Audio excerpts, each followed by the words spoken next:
Okay, so the geography of ancient China. This is a pretty quick PowerPoint. I just want to go through and give you some uh, little commentary on it.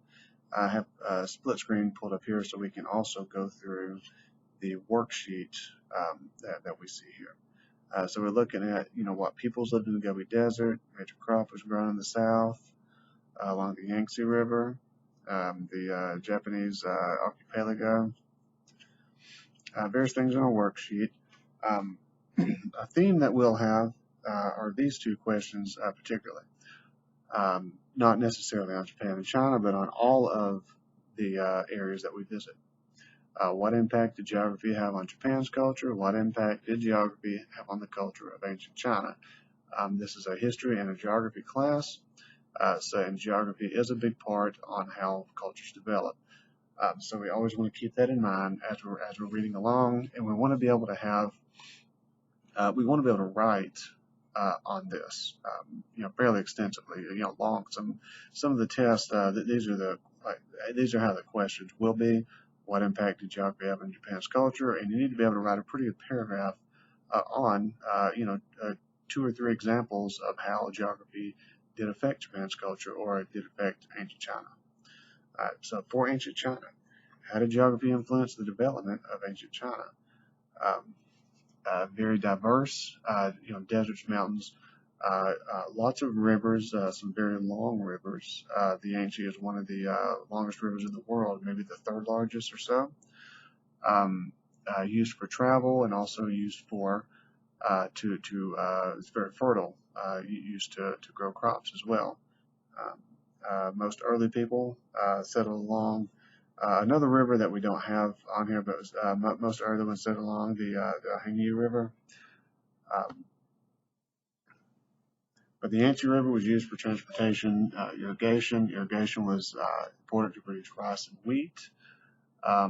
The Yellow River was called the cradle of Chinese civilization, and also one of the early rivers where one of the rivers where the earliest Chinese people had settled.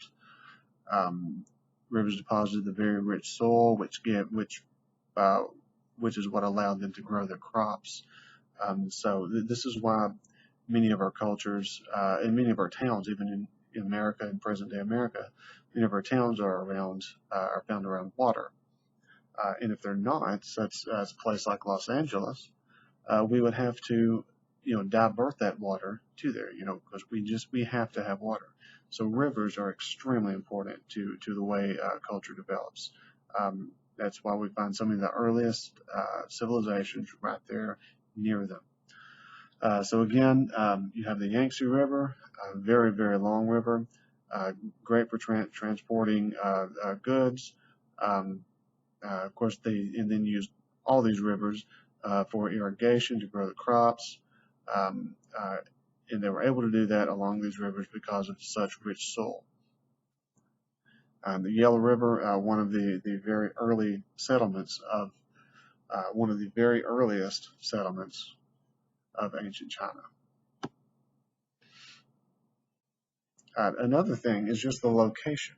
When you have a location of a place, ancient China was very isolated, um, and that's going to cause them to develop um, differently than people who are uh, traveling much more to other areas and seeing different kinds of people.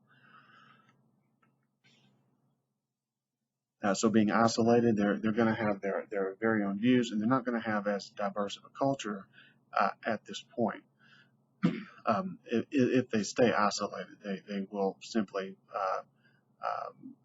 they'll grow, just not as quickly. Their cultures can change, but just not as quickly. Um, the early Chinese believed that they were the only civilization in the world. And when you have that thought process of being uh, the only one of your kind, yeah, you do kind of get, um, they call it ethnocentrism, as you can see there, the belief that your culture is superior. So you have that superiority, um, even when you do find out there are other cultures that belief can stick with you.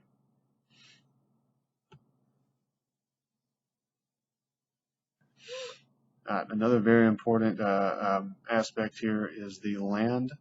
Uh, 10 to 12% of the land was usable for farming.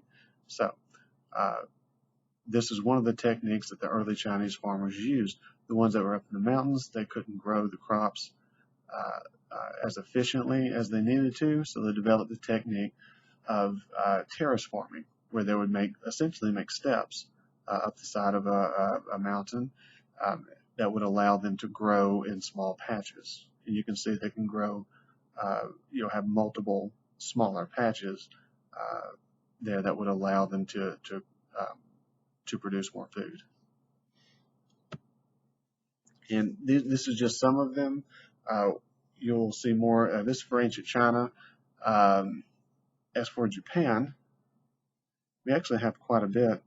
Um, there's the proximity, Japan's location off the fringe of continental Asia, but in an ideal place for its unique culture. Again, Japan was another one that was somewhat isolated, so they did have a unique culture. There wasn't as many. Their ideas did not spread as quickly.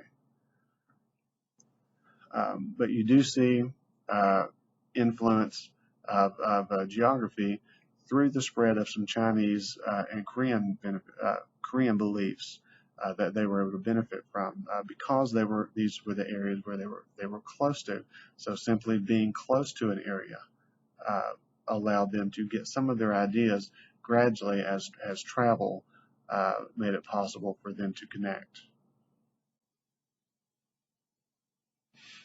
And as I could scroll up here,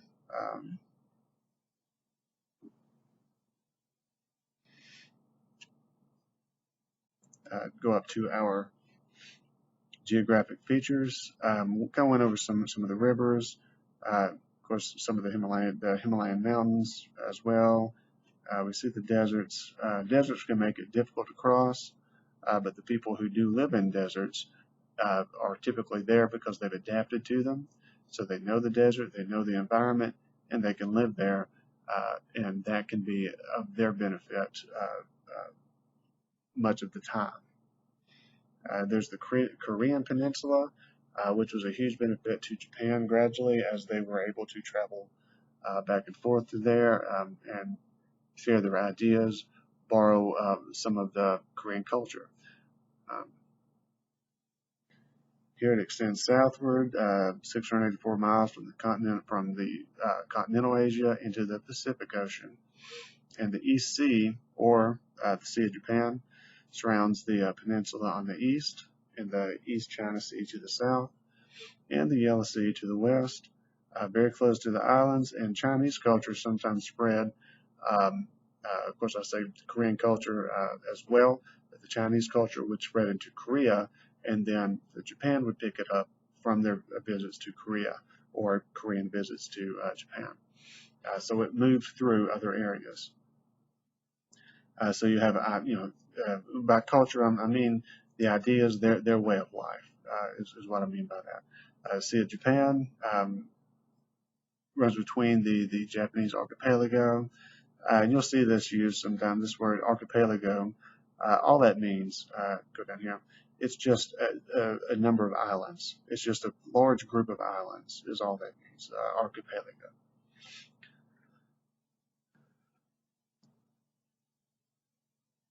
So the Japanese archipelago separates the sea from the Pacific Ocean, and the Sea of Japan has almost no tides due to its nearly complete enclosure from the Pacific Ocean. As we can see here, it's almost fully enclosed. There's just small exits along there. But that did allow for travel. It did allow for the Japanese to have to get out into the water a lot, being on an island. They were good seafarers. They were able to traverse the sea fairly well, and they have a large fishing culture there. All right, so that's a little bit about China and Japanese geography and how they've been affected. Again, when you answer these questions on an exit ticket or again on a test, more importantly on a test, they will be more questions where you have to type out paragraphs on the test and be able to choose to remember 2 to 3 main points. For instance, the farming, let me go back, the isolation, and then you have the rivers for transportation, water for growth um, of the produce. If you don't have a lot of water, it may affect the kind of food that you eat. You may be able to eat a different kind of food uh, rather than the culture or the society that's closer to a river. Um, so keep these kind of things in mind. This is what I'm looking for when I ask the questions uh, that are sort of vague like this. What impact did geography have on Japan's culture and on the culture of ancient China? So these are the kind of questions or the kind of answers I'm looking for. All right. Hope you all are having a great day. Look forward to talking to you again soon.